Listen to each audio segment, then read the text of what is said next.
Assalamualaikum warahmatullahi wabarakatuh. Kembali lagi bersama saya Firman Ramdhani dan Aisyah Shihab di Mind and Brain Indonesia. Tapi sebelumnya Mbak Caca boleh kenalin dulu namanya siapa, terus kuliahnya di mana dulu, terus sekarang profesinya apa? Oke, halo, assalamualaikum warahmatullahi wabarakatuh. Nama saya Aisyah Shihab, bisa dipanggil Mbak Caca. Saya alumni S1-nya Biologi UI, S2-nya Psikologi Perkembangan UI. Saat ini saya adalah dosen di Fakultas Psikologi Universitas Pancasila, mengajar psikologi faal, psikologi perkembangan, dan psikologi kognitif. Nah, sesuai dengan tadi di awal, kita akan bicarakan mengenai risetnya Mbak Caca. Boleh ceritain nggak risetnya itu soal apa? Iya, jadi sekitar tahun 2015, saya dan beberapa dosen di Universitas Pancasila, Mbak Vinaya dan Dr. Rizky Edmi Edison bergabung meneliti tentang, sebetulnya kalau bacain judulnya tuh panjang ribet gitu. Tapi intinya adalah penelitian kami ini ingin melihat apakah ada perbedaan individu ketika bermain catur secara langsung dengan lawannya individu manusia langsung di depan dia, sama yang lawannya adalah komputer, jadi video game. Gitu, chess, video game base gitu. Yang dilihat perbedaannya itu adalah gelombang otaknya. Gitu. Jadi penelitiannya nanti mungkin ada jurnalnya nggak? Ada. Nanti kita tampilin di sini boleh ya? Boleh. Judulnya, abstraknya, nanti biar teman-teman bisa lihat juga. Oke, boleh diceritain nggak itu yang alatnya apa? Pertama alatnya apa, terus sama resultnya apa? Jadi alatnya itu namanya brain capacitometer. Brain capacitometer itu sebetulnya juga baru ya, alat yang baru. Brain capacitometer ini dia bisa fokus hanya menangkap satu area aja.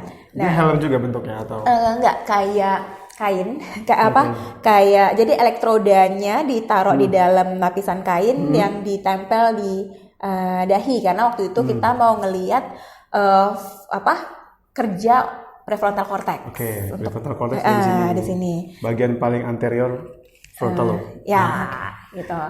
Jadi kan bermain catur itu kan kemampuan decision making, kita mau gerakin pion yang mana, ke arah mana gitu. Terus reasoning, penalaran. Kalau lawan melakukan strategi ini berarti dia mau ngapain, terus kita harus ngapain, kayak gitu. Itu prefrontal banget tuh ya, yang otak depan kita itu banget. Nah, jadi fokus untuk melihat aktivitas di area itu aja. Jadi ada fotonya nggak ya? Ada fotonya sih. Nanti kita tampilin kalau boleh. Biar kelihatan teman-teman, biar tahu juga bahwa kita bisa lihat gimana otak itu bekerja, dan alatnya itu nggak sebesar atau yang nggak jadi kayak sapu tangan gitu yang terus ditempelin ke dahi, kayak kompres gitu loh, kayak kompres badan demam gitu, tapi tipis kainnya, dan di dalamnya itu ada si elektroda untuk nangkap gelombang otak itu. Gitu. Terus gimana tuh? Nanti mungkin saya belum pernah bikin video tentang gelombang otak sih. Mungkin nanti kita bisa jelasin gelombang otak tuh bedanya apa, lebih detail kali ya. Nah, hasilnya gimana tuh? Apa bedanya nih gelombang? Hasilnya ternyata itu ada 3 partisipan, remaja akhir ya. Pada saat mereka bermain catur dengan video game base, pakai iPad, pakai tablet, itu pola gelombang otaknya cenderung sama. Jadi awalnya jadi increase gitu ya. Jadi dia meningkat gitu grafiknya dari rendah ke tinggi gitu. Tapi pada saat bermain dengan manusia langsung, itu kita bilangnya traditional base. Itu ternyata polanya beda-beda. Gitu. Tiga orang itu? Iya, polanya beda-beda. Ada yang relatif stabil, ada yang naik, pas awal tinggi gitu, terus gitu turun. Habis ada yang kebalikannya, di awalnya rendah terus dia naik gitu. Jadi kita pengambilan datanya itu masing-masing 9 menit sama ya, yang traditional base game maupun video base game itu 9 menit. 2 menit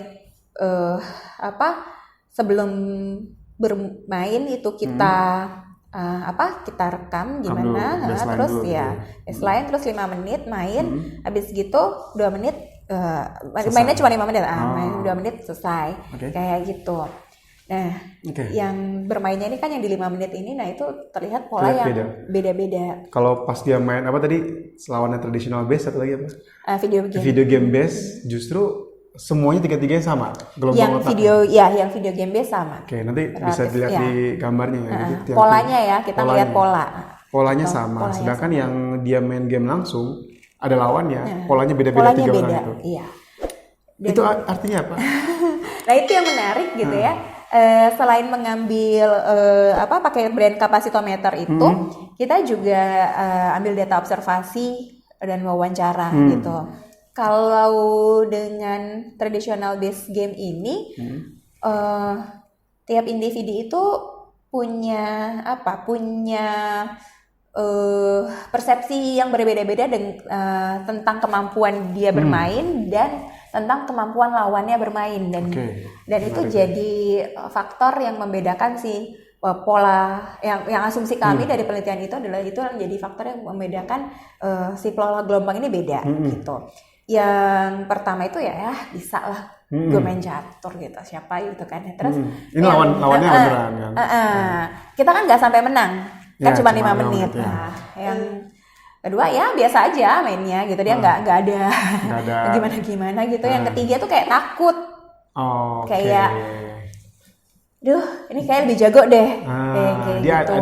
ada sudut pandang perspektifnya takut ya, jadi kayak di awal tuh ya rendah gelombangnya gitu. Oke, itu menarik ya. Jadi justru ketika dia tergantung persepsinya mengenai si lawan, mengenai dirinya sendiri, itu mengubah gelombang otak. Karena kalau dengan individu langsung kan dia bisa ngelihat mimik muka lawannya gitu kan. Betul. Kayak gitu. Apalagi kalau lawannya pede gitu. Wow gitu. Kalau kita lawannya pede, kitanya justru malah mungkin kita jadi merasa inferior kali ya. Gitu. Nah, kalau misalnya ini kan dari hasil riset, tapi kalau misalnya kita tarik ke ranah praktis tuh hikmahnya gitu ya. Atau ada poin yang bisa kita ambil dari hasil penelitian ini yang bisa kita share ke masyarakat awam, kira-kira apa Mbak Caca? Nah itu sih berdasarkan hasil penelitian ini memang kita waktu mau melakukan penelitian ini mungkin ya kenapa sih kita mau bedain gitu ya? Karena sebetulnya tujuannya adalah mengembalikan permainan-permainan yang memang traditional base gitu ya, kembali ke traditional base, walaupun memang sekarang kan sudah banyak ya catur, ludo, coklak aja sekarang ada di aplikasi gitu kan, gitu.